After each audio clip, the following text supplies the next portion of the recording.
জয়গুরু। সকলকে জানাই শুভেচ্ছা এবং যথাস্থানে প্রণাম। আমরা জানি যে মহারাজ পরীক্ষিত শমিক মুনির পুত্র শৃঙ্গীর দ্বারা অভিশপ্ত হয়েছিলেন। শৃঙ্গী অভিশাপ দিয়েছিলেন যে আজ থেকে 7 দিনের মধ্যে রাজা পরীক্ষিত তক্ষক দংশনে নিহত হবেন। মহারাজ পরীক্ষিত এবার গঙ্গা তীরে প্রায় প্রবেশনে উপবিষ্ট আছেন। একদিন শ্রী সুখদেব রাজা পরীক্ষিতকে বললেন, মহারাজ, আপনার আয়ুষ্কাল মাত্র 1 সপ্তাহ, আর তাই পরকালের জন্য যা যা করার দরকার আপনাকে এখনই তা করে ফেলা উচিত। এই প্রসঙ্গে শ্রী সুখদেব রাজা পরীক্ষিতকে ভগবান শ্রীকৃষ্ণের শরণাগত হতে বলেছেন। প্রকৃত ধর্ম কি, প্রকৃত পূজাই বা কি?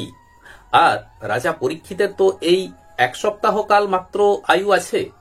তাই এই সময়ের মধ্যে রাজা যদি ভক্তি ভরে শ্রদ্ধার সাথে ভগবান শ্রীকৃষ্ণের চরণে নিজেকে সমর্পণ করতে পারেন, অহরহ পূজা করতে পারেন, তো এ সম্পর্কে শ্রী সুখদেব রাজা পরীক্ষিতকে উপদেশ দিয়েছিলেন।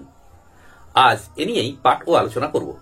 শ্রী সুখদেব রাজা পরীক্ষিতকে বললেন, মহারাজ, আপনি পবিত্র চিত্তে ওং মন্ত্র জপ করুন, আর এই মন্ত্র জপ করতে করতে ঈশ্বরে মন নিবিষ্ট হবে, আর ঈশ্বরে মন নিবিষ্ট হলে আপনি পরম শান্তি লাভ করবেন, মনে সবসময় একটা আনন্দ অনুভব করবেন এবং মৃত্যু ভয় আপনাকে বিব্রত করতে পারবে না।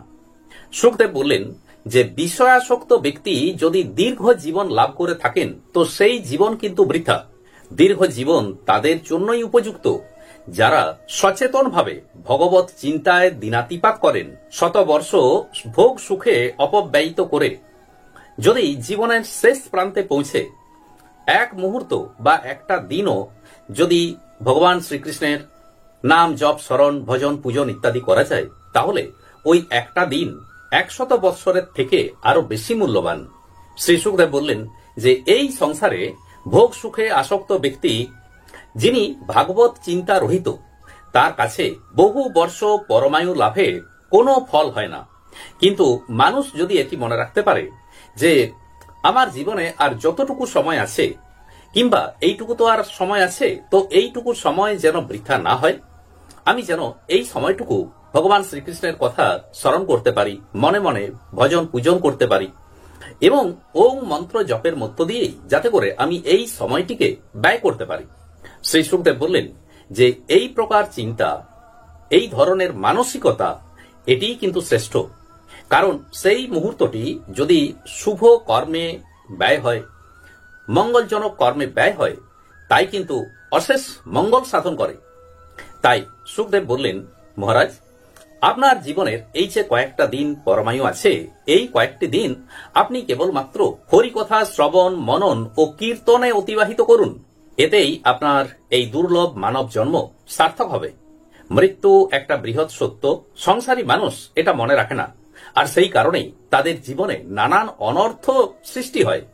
সংসারী মানুষ এই মৃত্যুর কথা, অর্থাৎ মৃত্যু যে অবধারিত, এটি বিস্মৃত হয় বলেই সংসারে চুরি ডাকাতি, অত্যাচার, অহংকার, দাম্ভিকতা, পরশ্রী কাতরতা, ঈর্ষা, যুদ্ধ বিগ্রহ ইত্যাদি সৃষ্টি হয়ে থাকে। আর এগুলো সবই পশু প্রবৃত্তি। আর এই পশু প্রবৃত্তিকে দমন করতে হলে মৃত্যু সম্বন্ধে সর্বদাই সচেতন থাকা উচিত। মৃত্যু আছে বলেই জীবনের মধ্যে রয়েছে একটা গতি, এবং জীবন তাই সুন্দর বলে মনে হয়। শ্রী সুখদেব বললেন যে মৃত্যু তো অবধারিত, কিন্তু মৃত্যু আবার 2 প্রকার, একটি সম্মানের মৃত্যু আর একটি অপমানের মৃত্যু। ভগবত চিন্তাশীল মানুষ যখন মৃত্যুকে আগত দেখেন এবং তিনি সাগ্রহে মৃত্যুকে বরণ করে নেন, এটি সম্মানের মৃত্যু। তিনি সাগ্রহে মৃত্যুকে গ্রহণ করেন এই কারণেই যে তিনি ভাবেন মৃত্যু যেন তাকে অপমান না করে, আর মৃত্যুর মধ্য দিয়েই তিনি অনন্ত লোকে যাত্রা করবেন। অন্যদিকে বিষয়াসক্ত সংসারী মানুষ, বিষয়জীবী মানুষ, তারা মৃত্যুর ভয়ে শিউরে ওঠেন। পিতা মাতা, স্ত্রী পুত্র পরিবার, আত্মীয় স্বজনদের থেকে বিচ্ছেদের চিন্তা করে সেই বিষয়াসক্ত মানুষ রোদন করতে থাকেন। কিন্তু সেই রোদন যতই কাতর বা মর্মান্তিক হোক না কেন, মৃত্যু তা শুনবে না। আর মৃত্যু এসে কেশ আকর্ষণ করে তাকে নিজের আলয়ে নিয়ে যাবে। তাই শ্রী সুখদেব রাজা পরীক্ষিতকে বললেন, হে রাজন, আপনি এখন নিরন্তর ভগবান শ্রীকৃষ্ণের নাম জপ স্মরণ মনন করুন, কারণ কৃষ্ণ নাম স্মরণ করতে করতে শ্রীকৃষ্ণ শরণাগত ব্যক্তিকে মৃত্যুও দর্শন করতে ভয় পায়। মৃত্যুকালে মৃত্যু দর্শন অর্থাৎ মৃত্যু কাছেই এসেছে, এই জ্ঞান সকলেরই থাকে, কিন্তু অজ্ঞান আচ্ছন্ন মানুষ তা দেখতে পায় না। বলা হয়, মৃত্যু তার সামনে এসে আগে তাকে সতর্ক করে দেয় আর তারপর তার দেহ থেকে প্রাণবায়ু আকর্ষণ করে। তাই হে রাজন, ভক্তিযোগকে আশ্রয় করে কেবলমাত্র ভগবান শ্রীকৃষ্ণের নাম গান স্মরণ মনন করুন, অহরহ কৃষ্ণ ভজনা করুন। তো কৃষ্ণ ভজনা করবেন কিভাবে? যদি বক্তা থাকে তো কৃষ্ণ কথা শুনবেন, আর যদি শ্রোতা থাকে তো হরি কথা গাইবেন। আহারে বিহারে, শ্বাসে প্রশ্বাসে, পথে ঘাটে, সুখে দুঃখে সর্বকালে শ্রী হরির স্মরণ করাই বিধেয়।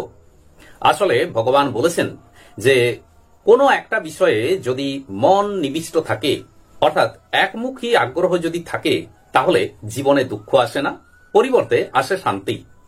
শ্রী সুখদেব বললেন, পোশাকই ধর্ম ত্যাগ করে 8 পৌরে ধর্ম গ্রহণ করতে হবে। বছরে কিংবা মাসে একবার পুজোর আয়োজন হলো, এটি কিন্তু চলবে না। শ্রী সুখদেব বললেন, নিত্য অহরহ শ্বাসে প্রশ্বাসে ভগবত স্মরণ করাই হলো প্রকৃত পূজা। একেই বলা হয় 8 পৌরে পূজা বা ধর্ম। সমস্ত কর্মের মধ্যেও শ্রী ভগবানের সাথে মনকে জুড়ে রাখা, শ্রী ভগবানের সাথে মনকে নিবিষ্ট রাখা, এটিই ধর্মের মূল উদ্দেশ্য। তবে শুধু ধর্ম ধর্ম করলেই ধর্ম হয় না, কারণ ধর্ম কোনো বাইরের খোলস নয়, প্রাণের সাথে একে মিলিয়ে দিলেই ধর্ম সার্থক হয়। কাজেই ধর্ম মানে প্রাণের সঙ্গে প্রাণের সংযোগ, জীবনের সঙ্গে জীবনকে যোগ করা। তবে বিষয়াসক্ত ব্যক্তি বা কামনাযুক্ত ব্যক্তি, যারা বিভিন্ন প্রকার কামনা বা প্রাপ্তিকেই জীবনের মূল উদ্দেশ্য বলে মনে করেন, তাদের পক্ষে বিভিন্ন দেবদেবীর উপাসনা করাই বিধেয়। তবে জীবনে নিষ্কাম আনন্দ বা মোক্ষ প্রাপ্তির জন্য কেবলমাত্র ভগবান শ্রীকৃষ্ণেরই শরণাগত হতে হয়, কারণ এই অখণ্ড আনন্দ কেবলমাত্র ভগবান শ্রীকৃষ্ণই দিতে পারেন। তাই বলা আছে, অকামঃ সর্বকাম বা মোক্ষ কাম উদারধি তীব্রেণ ভক্তি যোগেন যজেত পুরুষং পরম। অর্থাৎ সমস্ত প্রকার বাসনা মুক্ত হয়েছেন যিনি, সেই প্রকার ব্যক্তি বা সর্বকামী ব্যক্তি কিংবা মোক্ষকামী ব্যক্তি গভীর ভক্তিযোগের দ্বারা পুরুষোত্তম ভগবান শ্রীকৃষ্ণেরই পূজা করবেন। মহারাজ পরীক্ষিত শ্রী সুখদেবের এই সমস্ত উপদেশ তত্ত্বকথা শুনে ভগবান শ্রীকৃষ্ণেই মন সমর্পণ করলেন। এবার মহারাজ পরীক্ষিত শ্রী সুখদেবকে বললেন যে আমি আমার মন প্রাণকে প্রিয়তম ভগবান শ্রীকৃষ্ণের চরণে সমর্পণ করে দিয়ে কিভাবে দেহত্যাগ করতে পারি সে সম্পর্কে আমায় উপদেশ প্রদান করুন। মহারাজ পরীক্ষিতের মুখে একথা শুনে মহর্ষি সুখদেব অত্যন্ত আনন্দিত হলেন এবং বিহ্বল চিত্তে তিনি চতুশ্লোকী ভাগবত কীর্তন করলেন। শ্রী সুখদেব এখানে যে উপদেশ রাজা পরীক্ষিতকে দিয়েছেন তা শুধু রাজা পরীক্ষিতের জন্যই নয়, তিনি সমগ্র মানব জাতির কল্যাণের জন্যই এই উপদেশ প্রদান করেছেন। অর্থাৎ রাজা পরীক্ষিতকে উপলক্ষ করে তিনি সমগ্র মানব জাতিকেই এই শিক্ষাই প্রদান করেছেন। মহারাজ পরীক্ষিতের আয়ু মাত্র 7 দিন, অর্থাৎ 7 দিনের মধ্যে তাকে তক্ষক দংশন করবে। ভিতরের অর্থটা এটাই যে মানুষের জীবনও এই প্রকার স্বল্পায়ু, আর তাই মৃত্যু যেখানে অবধারিত এবং মৃত্যু যেখানে নিশ্চিত, আর জীবনের এই অল্প আয়ুর মধ্যেই শ্রী ভগবানের গুণকীর্তন, ভগবানের ভজন পূজন, অহরহ ভগবানের ভজন পূজন করা প্রয়োজন। শ্রী সুখদেব আমাদেরকে সেই শিক্ষাই প্রদান করেছেন। আজ এই পর্যন্তই। নমস্কার।